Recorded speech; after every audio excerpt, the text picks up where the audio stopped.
Hi everybody. Hello, I'm Ryan. I'm Bethany. And we are Ryan and Bethany Board Game Reviews. And today we'll be talking to you about School of Sorcery, and this is put out by Dr. Finn's Games. Don't forget to hit that subscribe button so you can see our videos as they come out. Alright, so in this game, you are rolling dice and you're placing these gems all in attempts to acquire these different cards. There is items, there's spells, there's people even, and you are winning them over by getting a majority over your opponent. It's a two-player only game. Let me show you what it looks like on the table. Alright, here's our setup for School of Sorcery. We've got our setup over here, and then our opponent would have theirs on the other side of the table. We're separated by this row of cards here, and those are all the cards we are trying to acquire. We actually start with a couple of them. These red ones here are permanent ones that are going to give us a special ability every turn. They also have some victory points in the top right corners. All the cards do, but we actually start with that victory point value. So we're going to start with 3 points on the board. Then we're going to go through our different phases. So first one here says take 5 crystals. So we've got a general supply here. We're going to take 5 crystals, put them over here in our personal supply that we can now spend on things. The next phase is cast crystals. So move that down. We've got a hand of cards here that tells us how we can distribute all these different crystals. Basically, we're going to roll these dice. Let's just do something like that. Whoops. And that's going to tell us where we can put these cards. So in this case, we've got 3, 4, and 5. Now we only have 5 gems to work with, 5 of those crystals. We have these 6 cards, and they say things like, put 2 of those crystals on that card. So we might put that, maybe we want that card right there. We put it face down, kind of reveal it at the end. We've also got ones that say, don't put anything on there. This one says, so we can kind of bluff and put that one there. So that way, someone thinks that we're going for that card, but really we're not quite yet. There's also cards that say, put 2 crystals, but on the opposite side of the dice. So we put that there. When we reveal our dice, we actually have to flip it upside down. So let's do that. So this one here, we're going to flip our dice upside down. Now it becomes a 4. We're going to put 2 on that card. This one here says nothing. And this one here says put 2 on that number 5. So our opponents were also putting on different crystals all over the board as well. Let's say they put some here, they put some here, and some there. The next thing we're going to do is we're going to use the portal. So the portal is the card over here at the far right. Basically what that is, it's kind of a wild spot. So if you ever roll, in this case a 6, and you put some gems on that portal, after you've placed all your other crystals, then you can move the crystals that were on the portal somewhere else on the board. It's a really nice way to kind of get the majority in your favor. So what am I talking about, getting the majority in your favor? Well, all these cards have in the top left a number and then a smaller number as well. This top number here says how many cards you need to have on a card in order to obtain it. But then also that smaller number says how many cards you need to have, or how many more gems you need to have over your opponent in order to score it. So let's say I had 3 and my opponent had 2 on this cauldron. We've definitely hit that first number. We've got 3 on it, but we don't have 2 greater than our opponent. So therefore, we don't own it yet. Later on, we'd have to try to move some gems over there, add more gems to that card, remove some gems of theirs using special abilities in order to get that both requirements met. Both the 3 of our own or more, plus having more of what our opponent has than that number. So after you've moved some of the crystals off of the portal, then you can go down here and activate powers. So these red cards here, these are your powers. It's a one-time use per round. This one says you can add a crystal to a 1 and or a 6 dice location if you have fewer crystals there. So for instance here, our opponent has a gem there, we don't. So we have less than them, we can add it on. But the 6 we don't. This one over here says, shift an opponent's crystal if your opponent has more victory points. Well, at the beginning of the game, we're probably pretty close, either 2 or 3 points. That one might not come in handy until later on. But yeah, you get a chance to kind of move some crystals around, give yourself some majority in some areas.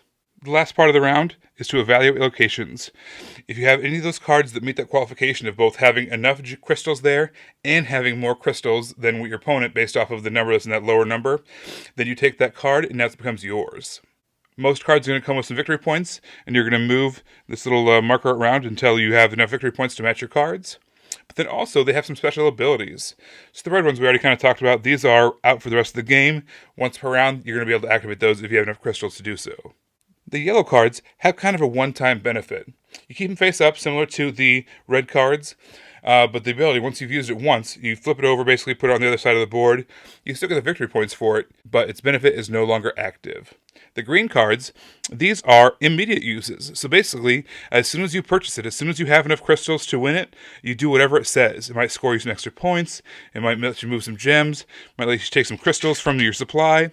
Whatever it says, you just do it immediately. After you evaluate a location and you have enough crystals, the crystals go back into your general supply. However, if your opponent has any gems on that or any crystals, it goes back into their personal supply. So that way, it's not, it doesn't hurt them quite so bad. There's also kind of a mini expansion called the Wizard's Constellation Pack, which helps you, whenever that situation happens, your opponent gets a card, but you had crystals on that card.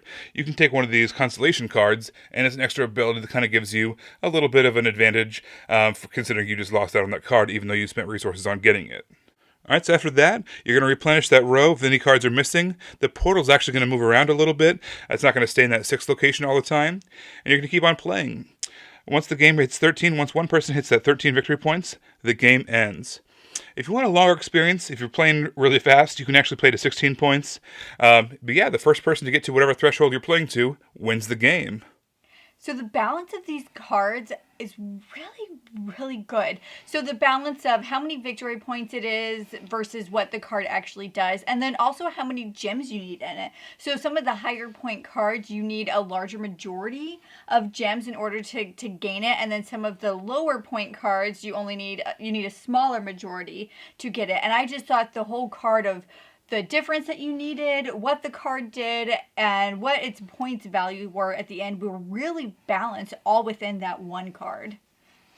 I like blind bidding. This isn't truly blind bidding, but it's close, right? It has that kind of vibe to it where you're kind of blindly putting these things out there that your opponent doesn't know exactly how many gems you're putting it out there necessarily, even what card you're putting it on because of that flip card. Yeah, there's all these things that can change. So that was really kind of fun and exciting to see.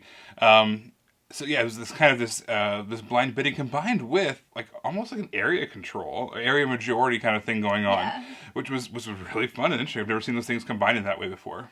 And I like that you still had dice mitigation in this game, so you start with those free rerolls, and then there are cards that also help with that.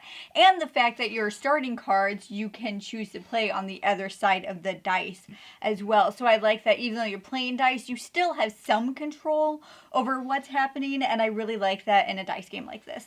Plus, there's that portal. The portal's this really nice wild card that can just kind of I'm just put a bunch of gems there and just put them wherever I feel like. Yeah, it's wild, but you really know what your opponent's doing. It's only so wild.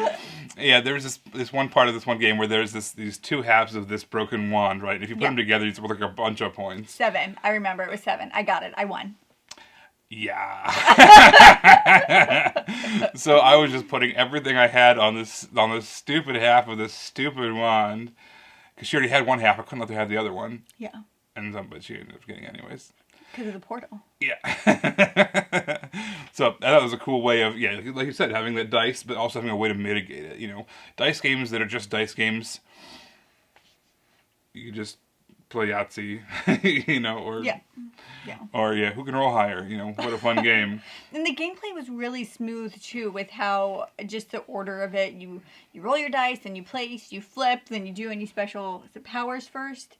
Yeah, portal powers, and then you do the if anybody has the majority. Yeah. And it went by really smooth. It made a lot of sense. It wasn't hard to follow the structure. We stopped referencing the sheet in front of us after 1 or 2 rounds of that because it all made sense. So it was very intuitive on how the game played and the structure of it. All right, you guys, we had a ton of fun playing School of Sorcery. This is a great 2-player game that just... Oh, and the little expansion. Yeah, there's that kind of mini expansion, the Constellation pack thing, which I talked about in the overview, which has just made everything just even more fun. You miss out on a card, but you know what, you still get something. Yeah, you still get something. I like that. I mean, not that it really helped you at all. No. Well, thank you so much for watching. Make sure to subscribe, and you can find us in all the places. On Facebook, we are Ryan and Bethany Board Game Reviews. On Instagram, we are Ryan and Bethany. And on Twitter, we are Ryan and Bethany 1. Everybody, thanks for watching. We will see you next time. Bye.